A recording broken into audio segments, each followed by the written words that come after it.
Queridos, diante disso daqui, de tudo que aconteceu, eu queria trazer uma mensagem para os irmãos, uma mensagem pequena, mas eu queria trazer uma palavra ao coração dos irmãos, porque foi tão importante aquilo que Deus fez, e neste ano, nessa área de missões, mas eu acredito que Deus tem muito mais para fazer, amém? Você acredita que Deus tem muito mais? Quem recebeu bênçãos do Senhor esse ano? Mas você acha que vai ficar só nisso? Não. 2025 está bem aí, tem muito mais do que o Senhor tem para fazer, tá bom? Então eu queria que você abrisse sua Bíblia lá em Hebreus, ou você lesse aqui no telão, Hebreus capítulo 6, versículo 11.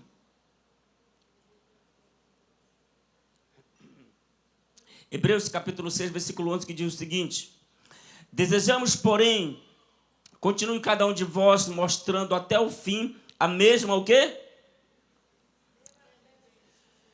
A mesma diligência. Não está aí, diligência. A mesma diligência, diga diligência. Para a plena certeza da esperança. Queridos, eu queria falar um pouquinho sobre diligência. E eu coloquei como tema o seguinte: diligência, escolhas que agradam a Deus.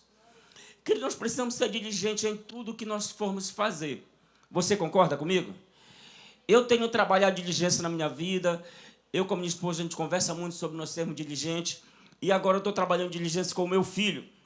Mas eu queria falar um pouquinho sobre diligência. E eu queria trazer alguns adjetivos sobre diligência.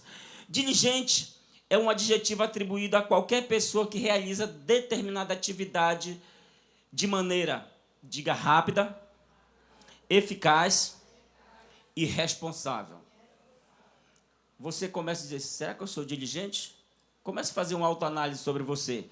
Se você tem feito as atividades de maneira rápida, eficaz e responsável, você já pode dizer: rapaz, eu acho que eu já sou um pouquinho diligente.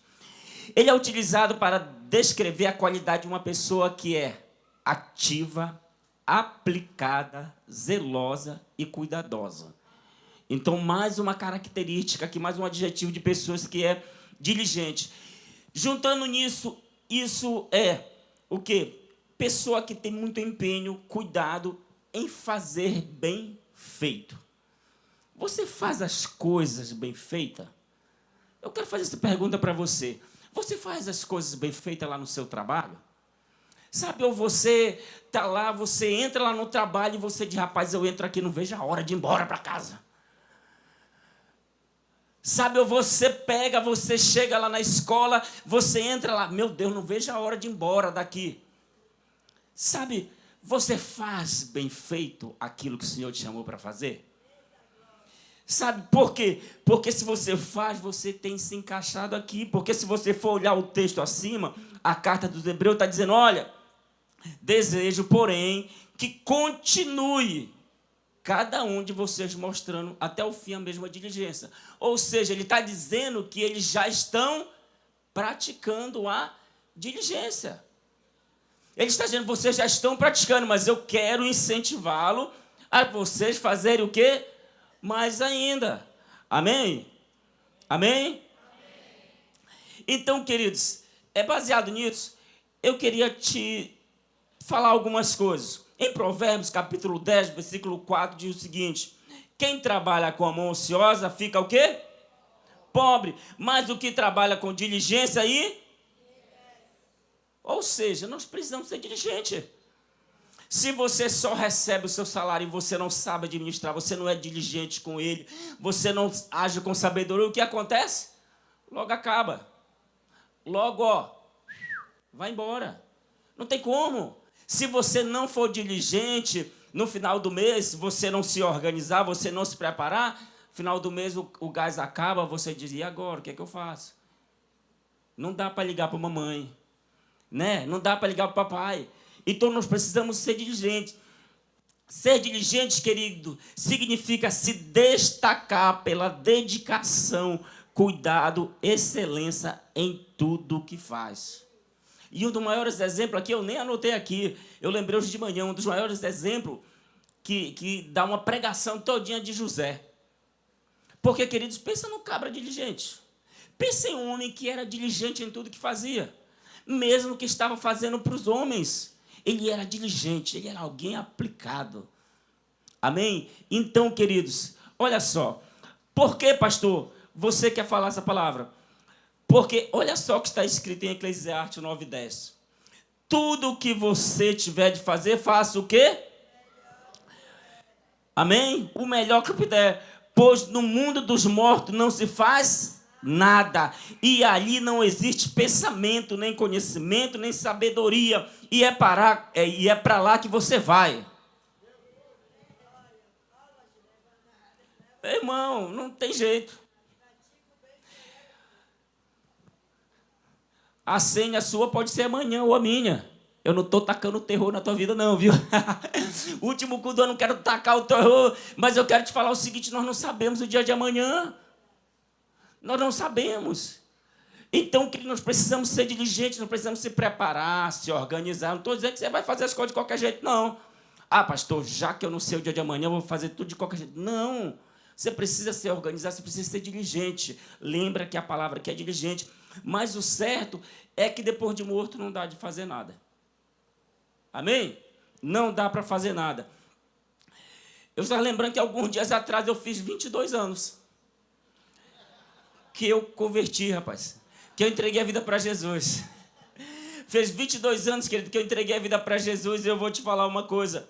Eu já fiz tanta coisa para o Senhor. Mas sabe que eu olho para trás e digo: rapaz, eu poderia ter sido muito mais diligente.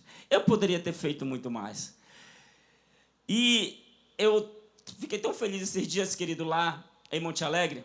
Quem estava no último culto missionário que eu ministrei aqui, que eu contei várias histórias lá sobre o Pará? Quem estava aqui?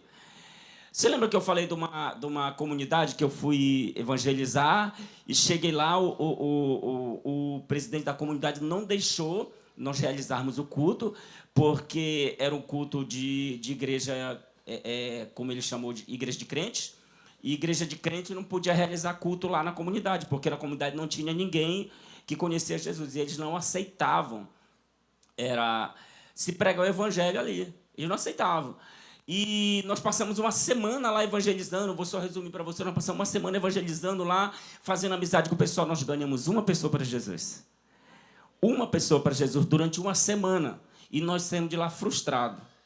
Porque nós passamos uma semana evangelizando de manhã, de tarde, de noite, e ganhamos uma pessoa para Jesus. Mas quando eu fui agora na conferência de missões, que eu cheguei lá, eu vi uma irmã. Aí eu digo: meu Deus do céu, eu conheço a irmã. Aí eu: rapaz, essa irmã aqui é lá daquela comunidade. E eu peguei, fui lá conversar com ela, e ela estava com o esposo dela naquela época ainda não tinha aceitado Jesus, e ele lembrou de mim. Ele disse: ei, pastor, hoje eu sou responsável pela equipe de missões lá da minha cidade. O cara já é pastor de missões lá, meu irmão. Aí sabe o que aconteceu? Eu falei: e aquela comunidade? E eu fui conversar com eles, e a gente foi conversando, foi lembrando de coisas, ele pegou, e eu falei: olha, eu lembro que a gente ganhou uma pessoa para Jesus naquela comunidade. Como é que está a comunidade hoje? Queridos, eles me deram um relatório sobrenatural. Ele disse: pastor, aquela única vida que nós ganhamos lá, sabe como é que está hoje lá? Hoje já são 3 células. 3 células, queridos, que nós, apenas de uma pessoa que nós ganhamos para Jesus. Quando ele falou aquilo, eu fiquei, maravilhado com o Senhor. Porque, queridos, quantas vezes a gente, às vezes a gente fica, é como se a gente ficasse não avançasse em algumas coisas, sabe? Às vezes a gente com sono, cansado, por algum motivo, você pega: não, hoje eu não vou para a célula, não. Hoje eu não vou para o culto de celebração, não. É tão chato, às vezes estou tão cansado, sabe? Mas eu quero te falar uma coisa, sabe? Dá o teu melhor. Amém? Dá o teu melhor naquela comunidade, queridos. Eu conversando com ele lembrou. Naquela comunidade eu quase perdi a minha vida. Sabe? Porque lá o negócio foi sério. O negócio foi sério. Tá bom? Então, tudo que nós formos fazer, nós precisamos dar o nosso melhor. Amém? Precisamos dar o nosso melhor para o Senhor. Deixa eu te falar uma coisa. Baseado nesse texto acima, eu não sei se você, querido, pensa na morte. Você acordou de manhã: rapaz, será que eu vou morrer hoje? Eu não penso, não. Não sei se você pensa. Você acorda de manhã: rapaz, será que eu vou dormir de novo? Eu vou dormir mais um pouquinho aqui. Eu não penso. Eu não fico pensando na morte, não, queridos. Mas deixa eu te falar, mas tem gente que pensa, né? Mas o certo é que, seja pobre, seja rico, seja o que for, grande ou pequeno, não tem dessa. A nossa senha vai ser chamada. Amém? Mas, querido, o versículo acima você falou que nós precisamos ser diligentes, trabalhar diligentemente. Sabe, trabalhar com o Senhor pontualmente. Sabe, fazer as coisas com excelência. Aquilo que você pegar, você faça com excelência. Aquilo que o Senhor colocar nas tuas mãos, você faz com excelência. Seja lá no teu trabalho, seja lá na tua célula, seja um discipulado, seja o que for, faça com excelência. Amém? Faça com excelência. E eu quero aqui te dar 3 conselhos bem rápido sobre ser diligente. Primeiro, para você ser uma pessoa diligente, você precisa remover as distrações da vida. Precisa remover as distrações. O que tem levado você a ter distrações? Hein? O que tem feito? Pensa aí junto comigo. O que tem levado você a distrações? Ontem, o meu devocional, quando o meu filho estava se falando de uma mãe que o filho, toda vez que ia falar com ela tinha um joguinho no celular, e ela, peraí, meu filho, peraí, que já está passando da fase, peraí, meu filho, não dava atenção para o filho. E, às vezes, o filho quer uma atenção da mãe e a mãe está lá no Zap Zap. Aí sai do Zap Zap e vai lá para o Instagram. Sabe, remova essa distração da vida. Tem uma pessoa que estava conversando esses dias com a gente que diz, pastor, eu tirei o Instagram da minha vida e não sinto falta. Aleluia. Eu não estou dizendo que rede social não é bom, querido, eu tenho. Sabe, nós estamos pregando aqui no YouTube, aleluia. E pessoas estão sendo alcançadas. Sabe, mas o que é distração na sua vida? Arranca. Sabe, aquilo que é distração, manda para fora. Tira da tua vida. Colossenses 3:23 diz o seguinte, tudo que fizer, faça de todo como para o Senhor e não para o homem. Então, nós precisamos remover tudo que é distração da nossa vida. Amém? Amém? Sabe por quê? Porque nossa vida passa num sopro. Um dia eu estava conversando com o irmão na frente e disse, pastor, estou com 70 e poucos anos. Tive uns 5 filhos, todos já são casados. Hoje comecei a minha vida, eu com a minha esposa, hoje está só nós 2 em casa. Pastor construiu uma casa gigante e agora está só eu com a minha esposa. A gente brinca de pega-pega dentro de casa. A casa tão grande que é. Amém? A vida passa no sopro. Tiago 4:13-14 diz o seguinte, escutem agora vocês que dizem, hoje ou amanhã iremos para a cidade tal e lá passaremos um ano e faremos negócio e teremos lucro. Você não sabe o que acontece amanhã. Você não sabe o que acontecerá amanhã. O que é da vida de vocês? Vocês não passam de neblina que aparece por um instante, logo se dissipa. A nossa vida passa assim, no sopro, porque então nós precisamos fazer bem feito, amém? Precisamos fazer com dedicação, precisamos remover todas as distrações da nossa vida, amém?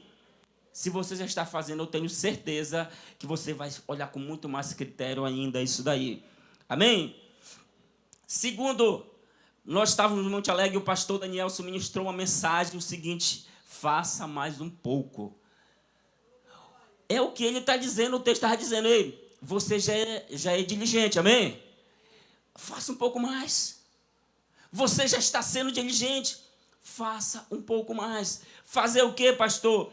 Se você tem se dedicado às coisas do Senhor, se dedique um pouco mais. Amém? Se você está já cooperando nas coisas do Senhor, coopere um pouco mais, se envolva um pouco mais, querido, em tudo que você for fazer.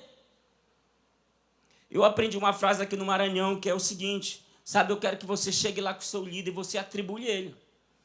Atribule a vida do seu líder, chegue com ele, meu líder, vamos evangelizar aqui. Esse ano a nossa célula vai multiplicar. Esse ano nós precisamos crescer. Vamos sair evangelizando aqui, atribula a vida dele, querido. Sabe, atribula a vida dele, chega diante dele e diz, pastor, a gente tem que, meu líder, a gente tem que crescer. Eu aprendi essa frase aqui no Maranhão, viu, pastor, irmão Gilberto? É daqui do Maranhão ela, né? Então, queridos, nós precisamos fazer um pouco mais. Sabe, queridos, se a sua célula, você quer que a sua célula multiplique, faça um pouco mais daquilo que você já tem feito. Porque eu tenho certeza que você já é muito dedicado, amém? Eu tenho certeza que você já faz muitas coisas para o Senhor, amém? E em Eclesiastes, capítulo 12, do 1 ao 12, é o seguinte: lembre-se do seu Criador nos dias da sua... Antes que venham os dias difíceis e se aproximem os anos em que você dirá: não tenho satisfação neles. Antes que se escureça o sol e a lua, e a luz e as estrelas e as nuvens voltem depois da chuva. Vai ter um tempo que você diz: eu quero só dormir agora. Mas você vai dizer: eu já fiz muito. Amém? Eu já caminhei um bocado, eu já fiz um bocado, eu fui diligente, eu me preparei, eu me organizei.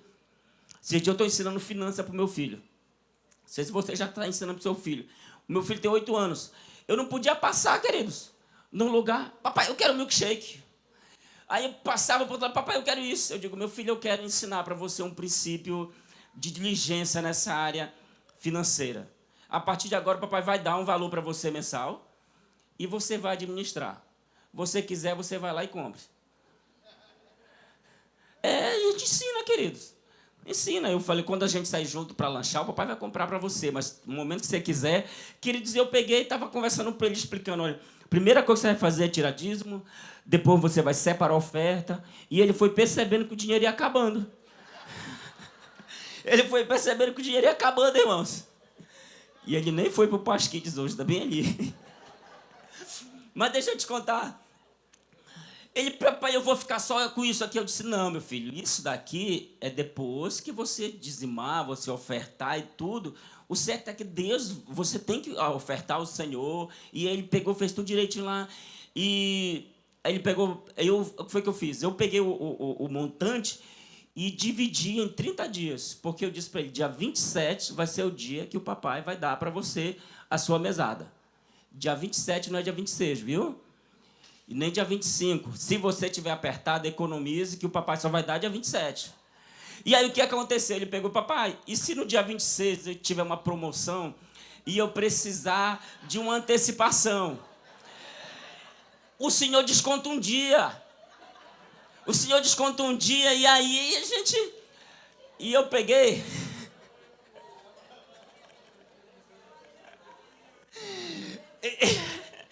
Deixa eu te contar. E ele pegou e eu disse: não, é dia 27. Esquece promoção. Vou te falar uma coisa. Eu conheço, querido, tem pessoa que não pode ver uma promoção lá no shopping, que vai lá o sapato, pastor, eu estava precisando de sapato, nem estava. Querido, às vezes você entra em coisas que não é para você entrar. Você não é diligente. Esse dia eu estava lá, passando lá no comércio, quando eu vi, era tanta da taça em promoção, por causa dessa época de final de ano, a pessoa compra a taça, não estava nem precisando. Olha, teve um que cutucou a mulher ali. Eita! Estou brincando. Amém? Queridos, às vezes você entra em coisa que não é para você entrar, então nós precisamos ser diligentes. Precisamos ser diligentes. Principalmente, querido, nos afazeres da nossa família, em algo que atrai as coisas do Senhor. Querido, se nós não formos diligentes nas coisas do Senhor, naquilo que é a principal, como que nós vamos alcançar? O Senhor fez tanto por mim e por você. Amém? Aquela canção do João Batista que a gente tem cantado tanto aqui na igreja, ela tem sido muito forte na minha vida. Porque João Batista, querido, escolheu viver no deserto. Sabe, preparando o caminho para o nosso Salvador. Sabe, antecipando a coisa para o Senhor. E às vezes, Deus, olha só um ar-condicionado desse, que eu estou até com frio aqui em cima. Sabe, coisa tão gostosa. E nós não podemos, sabe, queridos, simplesmente ser negligente. Nós precisamos ser diligente. Amém? Não negligente. Aleluia. Ficou uma frase boa, viu? Queridos, por que precisamos fazer mais? Hoje nós estamos, já alcançamos 7 cidades. Por quê? Porque nós já temos células em Passo do Lumiar. Quem é de Passo do Lumiar aí? Deu olha aí, ó. São José de Ribamar aí, ó.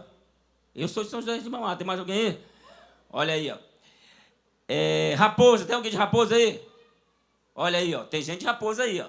Então, nós já temos célula nessas 3 cidades e aqui em São Luís. Só que igreja mesmo, nós temos uma aqui em São Luís, outra em Chapadinha, Rosário e Santa Rita.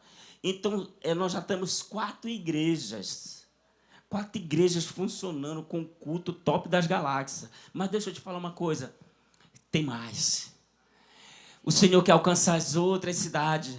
E eu quero te falar uma coisa. Esse ano nós vamos fundar uma igreja numa cidade que eu quero contar com você, viu? Eu estou falando só uma das cidades porque eu tenho certeza que nós vamos avançar muito mais nessa área de missões. Qual é a primeira cidade quando você sai daqui de São Luís? Fale mais alto aí, irmão Gilberto. Bacabeira, me ajude a orar por Bacabeira, viu? Se você é de Bacabeira, me procure no final do culto. Se você conhece alguém, pastor, eu conheço gente lá, pastor, e dá até para fazer uma célula lá, por favor, me chame, converse comigo. Por quê? Porque eu tenho certeza, em nome de Jesus, que esse ano nós vamos fundar uma igreja lá. Amém? Eu quero contar com você nas suas orações, amém? Se você quiser ir conosco, você pode ir. E se você não puder ir conosco, nem orar, você diz, pastor, eu tenho aqui R$1.000 para abençoar aqui para vocês ir lá, aleluia. Amém? Mas nós vamos avançar, que nós vamos fazer muito mais. Amém? Deus tem muito mais para fazer além de tudo isso. Mas tem uma coisa, querido, aqui... que eu também acredito que é muito importante diante disso. Por quê? Porque é quando nós removemos as distrações, quando nós fazemos um pouco mais, Deus vem com um propósito. Então nós precisamos viver segundo o nosso propósito. Nós precisamos viver segundo o nosso propósito. Esse aqui é o último ponto que eu quero falar. Tem uma frase que diz o seguinte: eu acredito que a maior tragédia na vida não é a morte, mas a grande tragédia na vida é uma vida sem. Queridos, isso é forte. Porque eu tenho certeza que Deus não me criou, Deus fez todo um planejamento para que eu simplesmente viesse aqui, crescesse, casasse, tivesse filho e morresse. Não. Sabe, Deus tem algo maior. Deus tem algo maior para fazer, tanto na minha vida quanto na tua vida. Sabe, Deus tem algo muito mais além do que a gente só acordar de manhã e ir ali trabalhar, e quando é de noite voltar para casa, e estar lá em casa de boa na lagoa, e quando é no outro dia ir lá voltar a trabalhar, estudar, e quando vai lá... Não, Deus não fez a gente só para isso, não. Deus tem muito mais. Deus tem um propósito muito maior. Amém? Deus tem um propósito muito maior. Queridos, essas pessoas que foram para o Pará conosco, queridos, Deus foi pontual. Deus foi pontual naquilo que Ele tinha para fazer na vida de cada um. E eu quero te incentivar, no ano que vem, você ir lá conosco. Amém? Você conhecer, você sentir um pouquinho daquilo que eles passaram. Tem várias pessoas que já me procuraram que eu estou achando que o ônibus vai ser pequeno. Porque não vai ser mais um micro-ônibus não, viu? Vai ser um ônibus grande. Amém? Vai ser um ônibus grande para caber todos nós. Mas eu quero te falar o seguinte, queridos. Nós precisamos ter uma vida diligente. Removendo as distrações da nossa vida. Sabe, fazendo um pouco mais para o Senhor. Mas também caminhando com um propósito. Amém? Caminhando com um propósito. E eu quero que você fique de pés. Por favor. Que eu quero concluir, querido, com uma história. Eu achei essa história na internet, eu fui pesquisar, e tem muitos sites que contam essa história. Olha aqui para mim, por favor. Tem muitos sites que contam essa história de uma flautista chamada Marina Piscinin. Ela diz o seguinte: ela é uma flautista de renome mundial que viaja frequentemente fazendo concertos em diferentes países, o que exige que sempre ela leve o seu instrumento. Em uma dessas viagens, as flautas despertaram uma curiosidade dos agentes de segurança no aeroporto de Munique.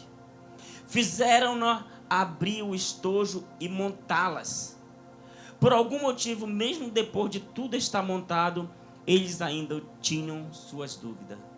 Montar uma flauta não é fácil assim, não. Montar uma flauta requer muito detalhe. E não é qualquer pessoa que sabe montar uma flauta. Mas ela montou a flauta ali, mas assim mesmo ele ainda tinha algumas dúvidas. Por fim, eles insistiram que ela tocasse alguma coisa para confirmar que realmente era uma flauta e não representava nenhuma ameaça naquele voo. E em vez de ficar zangada ou chateada com o atraso, Maria pensou o seguinte: eles querem que eu toque. Eu já montei a flauta. Como assim? Isso não for suficiente. Se eu der essas flautas para eles, não vão conseguir montá-la. Mas ela disse: tá bom, eu vou tocar. Então, queridos, ela lembrou de um versículo que diz o seguinte: o que as suas mãos tiverem de fazer, que o faça com toda a sua força. Queridos, e nesse momento ela decidiu, na verdade, tocar partida de Bacon. Entenda que não se trata de uma melodiazinha qualquer, e sim de uma peça musical intensa de 6 minutos, com poucos intervalos para recuperar o fôlego. Mas ela decidiu tocar, e ela ali fechou os olhos, respirou bem fundo e tocou a peça toda, inteira, sem nenhum erro, perfeita.